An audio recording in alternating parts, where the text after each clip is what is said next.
பாசிப்பருப்பை வச்சு இந்த மாதிரி ஒரு சாம்பார் பண்ணி கொடுத்தீங்கன்னா இட்லி எவ்வளோ சாப்பிட்றோன்னு நம்மளுக்கே தெரியாது. பண்ணலாமா? அதுக்கு பாசிப்பருப்பு 1/2 டம்ளர் எடுத்துக்கோங்க. இதில் கொஞ்சம் தக்காளி, கொஞ்சம் விளக்கெண்ணெய், உப்பு, தண்ணி போட்டு நல்லா குக்கரில் 2 விசில் வச்சு எடுத்துக்கோங்க. மிக்ஸி ஜாரில் 2 தக்காளி, 2 பல் பூண்டு, கருவேப்பிலை எல்லாம் போட்டு நல்லா மையாக அரைச்சிக்கோங்க.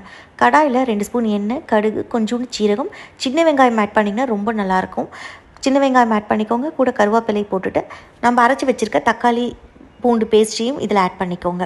இது நல்லா வதங்கி வந்ததுக்கப்புறம் கொஞ்சோண்டு மஞ்சப்பொடி, 2 ஸ்பூன் சாம்பார் பொடி, உப்பு எல்லாம் போட்டு நல்லா வதக்கிக்கோங்க. இதில் 1 டம்ளர் மட்டும் தண்ணி விட்டுக்கோங்க. நல்லா அந்த பச்சை வாசம் போனதுக்கப்புறம் நம்ம வேக வச்சுருந்த பாசிப்பருப்பு வேக வச்சுருக்கோம் இல்லைங்களா, அதை எடுத்து இதில் ஆட் பண்ணிக்கோங்க.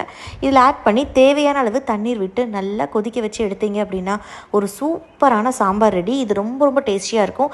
இந்த சாம்பார் நீங்கள் இட்லி, தோசை, வெண்பொங்கல், ரவா தோசை எல்லாத்துக்குமே ரொம்ப பிரமாதமாக இருக்கும். ட்ரை பண்ணி பாருங்கள்.